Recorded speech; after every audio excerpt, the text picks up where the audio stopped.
ജിസ്മോളെ സ്ഥാനാർത്ഥിയാകുന്നതിന് മുമ്പ് തന്നെ ജിസ്മോളുടെ അമ്മ ഉണ്ടായിരുന്നപ്പം തന്നെ അറിയാവുന്നതാണ്.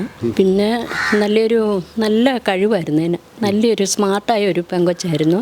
ഇങ്ങനെയൊരു മരണം കഴിഞ്ഞപ്പോൾ അവനിട്ട് പിടിച്ച് കീറ് കൊടുക്കാൻ തോന്നി. അവനിട്ട് കൊടുക്കണം, അല്ല ഇത് ചുമ്മാ തേച്ച് അയച്ചു കളഞ്ഞാൽ ശരിയാകിയല്ല ഈ കേസൊക്കെ.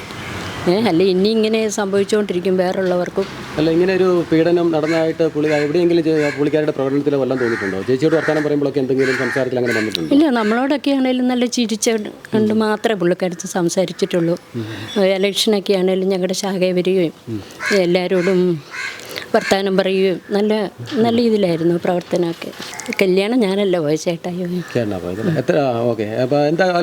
രാഷ്ട്രീയം എന്താ നിർത്താൻ കാരണം? രാഷ്ട്രീയം ഇവിടുന്ന് പോകുന്നിടം വരെ നിർത്തിയിട്ടില്ലായിരുന്നു.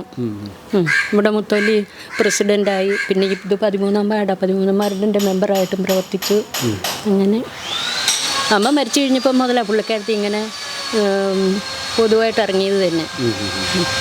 അമ്മ മരിച്ചു പോയത് പുള്ളിക്കാരിക്ക് വിഷമം ഉണ്ടായെന്ന് തോന്നുന്നുണ്ടോ? പുള്ളിക്കാരിക്ക് പിന്നെ അമ്മ മരിച്ച എല്ലാവർക്കും ഉണ്ടല്ലോ. അമ്മ മരിച്ചു പോയതിന് ശേഷം ഇങ്ങനെ ഒരു ഇതിലേക്ക് വന്നോ? അല്ല എന്തെങ്കിലും മാനസികമായിട്ട് ബുദ്ധിമുട്ടാണ്? ഇല്ല, അങ്ങനെയൊന്നും ആ കൊച്ചിനെ കണ്ടാൽ നമുക്ക് തോന്നിയില്ല. നല്ലൊരു പെങ്കൊച്ചായിരുന്നു, നല്ല കഴിവും സാമർഥ്യവും എല്ലാം കൊണ്ട് നല്ലൊരു പെങ്കൊച്ചായിരുന്നു. നിറത്തിൻ്റെ പേര് പറയുന്നുണ്ട്, നിറത്തിൻ്റെ പേരിലൊക്കെ ഒത്തിരി പീഡനം ഉണ്ടായെന്നും ഒക്കെയാണ് പറയുന്നത്. ഇപ്പം അങ്ങനെ ഒരു ഇത് ചേച്ചിക്ക് അറിയാമല്ലോ, അടുത്തറിയാമല്ലോ. എന്താ ചേച്ചിക്ക് അങ്ങനെയൊക്കെ തോന്നുന്നു, അതിനെപ്പറ്റിയൊക്കെ പറയുന്നത് കേൾക്കുമ്പോൾ തോന്നിയെന്ന്?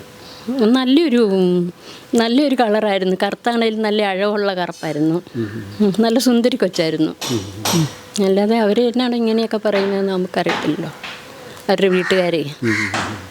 അല്ല, കഴിഞ്ഞ ദിവസം അവിടെ ചെന്നപ്പോഴത്തേക്കും അവരെല്ലാം വളരെ വിഷമിച്ച് കരയുകയും ഒക്കെ ചെയ്യുന്നുണ്ട്, നിലത്ത് കിടന്ന് ഉരുളുകയും കെട്ടിയവനും ഒക്കെ ചെയ്യുന്നുണ്ട്, അമ്മായിയമ്മയൊക്കെ. കാരണം വളരെ വിഷമിച്ചവിടെ അത് യൂട്യൂബിൽ കാണിക്കുന്നുണ്ട്. അപ്പം അങ്ങനെ ഒരു മാനസികാവസ്ഥ അവിടെ കാണാൻ സാധിച്ചത്. അപ്പോൾ ഇതിനെപ്പറ്റിയൊക്കെ എന്താണ് ചേച്ചിക്ക് തോന്നാൻ കാരണം? കാരണം നമ്മളിപ്പോൾ കാണുമ്പോൾ എല്ലാ ചാനലിനകത്തും കാണുന്നുണ്ട് ഇവർ ഭയങ്കര വിഷമിച്ച് കരയുകയും ഒക്കെ അവിടെ കൊണ്ട് വെക്കുമ്പോഴൊക്കെ. അപ്പോൾ ഇതൊക്കെ പറയുകയും ചെയ്യുന്നുണ്ട്. അപ്പോൾ അതാണ് നമുക്ക് മനസ്സിലാക്കാത്തൊരു കാര്യം. അങ്ങനെയൊക്കെ എല്ലാം അറിയുന്നുണ്ട്. പക്ഷേ നമ്മൾ ഈ യൂട്യൂബിൽ ഇപ്പോൾ ഈ കൊച്ചു മരിച്ചു കഴിഞ്ഞാൽ പിന്നെ ഇതൊക്കെ ഇങ്ങനെ അറിയുന്നത് തന്നെ. ഇതിവിടെയൊക്കെ ആയിരുന്നു അപ്പം നല്ലൊരു ഇതായിരുന്നു, നല്ല സ്മാർട്ടായ കൊച്ചായിരുന്നു. പോയി, ആ കൊച്ചും പോയി, പിള്ളേർ 2 പോയി, അമ്മയും പോയി. ചേച്ചി, അപ്പോൾ വേറൊരു കാര്യം ചോദിക്കട്ടെ. ഇപ്പോൾ ഷൈനിയുടെ കാര്യം അറിയാമല്ലോ. ഷൈനിയെ സംബന്ധിച്ച് പറഞ്ഞാൽ നിസ്സഹായാവസ്ഥയിലായിരുന്നു. അവസാനം ഒന്നും പറ്റാതെ വന്നപ്പോഴാണ് ഈ സാഹചര്യം ചെയ്തത്. ജിസ്മോളെ സംബന്ധിച്ച് പറഞ്ഞാൽ മുൻ പഞ്ചായത്ത് പ്രസിഡന്റ് ആയിരുന്നു, അതുപോലെ തന്നെ അഡ്വക്കേറ്റ് ആയിരുന്നു. അപ്പോൾ അവരിങ്ങനെയൊക്കെ ചെയ്യാൻ ഇപ്പം മറ്റുള്ളവരെയൊക്കെ നേർവഴിക്ക് നയിക്കേണ്ട ആളാണ്. അപ്പോൾ അങ്ങനെ ഒരാൾ ഇങ്ങനെ ചെയ്യുക, അപ്പോൾ 2 കുട്ടികളുടെ ജീവൻ നഷ്ടപ്പെടുത്തുക. ജിസ്മോൾ ഒരിക്കലും ഇങ്ങനെ ആത്മഹത്യ ചെയ്യുകയല്ല. കൊച്ചിനെ കണ്ട് നമുക്ക് അങ്ങനെ പറയാൻ പറ്റത്തുള്ളൂ, അങ്ങനെ ഒരിക്കലും ചെയ്യാൻ സാധ്യതയില്ല. പിന്നെ ഇപ്പോൾ ചെയ്തതിനെപ്പറ്റി നമുക്കറിയത്തില്ലായിരുന്നു. അവരുടെ വീട്ടിലെ സാഹചര്യങ്ങളൊക്കെ അങ്ങനെയായിരുന്നായിരിക്കാം. ഇപ്പോൾ 2 കുട്ടികൾക്ക് ജീവിക്കാനുള്ള അവകാശം ഇല്ലായിരുന്നു. അയ്യോ, പിന്നെ ഇല്ല. പിള്ളേരെങ്കിലും ഓർക്കണ്ട, അവർക്ക് എത്ര കാലം ഈ ഭൂമിയിൽ ജീവിക്കാനുള്ള ഇതുണ്ടായിരുന്നു. പിള്ളേരെ ഇട്ടിട്ട് പോകാൻ കഴിയാഞ്ഞിട്ടായിരിക്കും.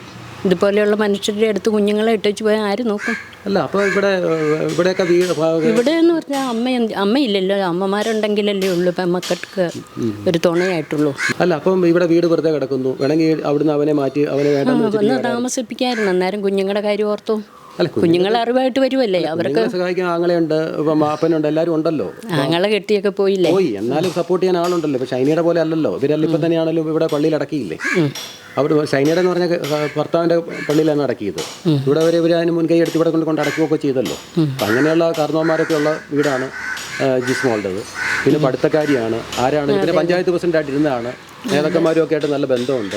അപ്പോൾ ആ രീതിയിലൊക്കെ അവരെ സപ്പോർട്ട് ചെയ്യാൻ ഒത്തിരി ആൾക്കാർ, ഇപ്പോൾ തന്നെ മന്ത്രിമാരെയൊക്കെയാണ് വിളിക്കാനുള്ളൊരു വോയിസ് ഇല്ലേ. ഇപ്പോൾ ഞങ്ങൾ ഇപ്പം ഭർത്താവ് അറിയാതെ ഞങ്ങൾക്ക് ഇനിയൊരു വിഷയമുണ്ട് അത് പറഞ്ഞാൽ എല്ലാവരും ഇറങ്ങുകയല്ലേ. മറ്റുള്ളവരെ പോലെയാണോ? അങ്ങനെ എത്രയോ പേര് ജീവിക്കുന്നു. ഇതൊക്കെ ഒരു വനിത എന്നുള്ളൊരു ചേച്ചിയുടെ അഭിപ്രായം ഉണ്ട്. അതൊക്കെ നമുക്ക് മെസ്സേജായിട്ട് കൊടുക്കണ്ടേ ആൾക്കാർക്ക്?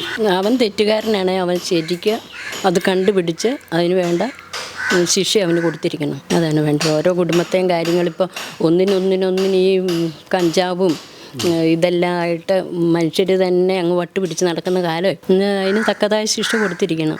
അപ്പം പാവാന്നൊക്കെ അവിടുത്തെ ആൾക്കാർ പറയാം. നാട്ടുകാർ ഞങ്ങൾ കഴിഞ്ഞ അവിടെ ചെന്നായിരുന്നു. ഞങ്ങൾ പോയില്ല.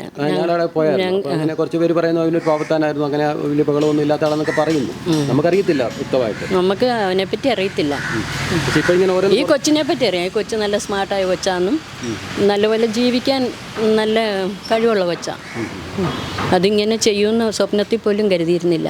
ഇത് അറിഞ്ഞു കഴിഞ്ഞപ്പോൾ എന്താ ചേച്ചിക്ക് പിടിയുന്നവർ കേട്ടത്? ഇപ്പോൾ അടുത്തറിയാവുന്ന ഒരാൾ 2 പിള്ളേരുടെ കാര്യം ഓർക്കുന്നു. പിടിയെന്ന് നമ്മൾ കേട്ട് കഴിഞ്ഞപ്പോഴത്തേക്കിനും ഒരു വാർത്ത കണ്ടു കഴിഞ്ഞപ്പോൾ ചേച്ചിയുടെ മനസ്സിൽ എന്ത് തോന്നിയത്? ആകപ്പാടെ ഒരു ഇതായിപ്പോയി. കൂടുതൽ വാർത്തകളും വിശേഷങ്ങളും നിങ്ങൾക്ക് ലഭിക്കാൻ കേരളീയം ന്യൂസ് സബ്സ്ക്രൈബ് ചെയ്യുക. കൂടെ ബെൽ ബട്ടണും അമർത്തുക.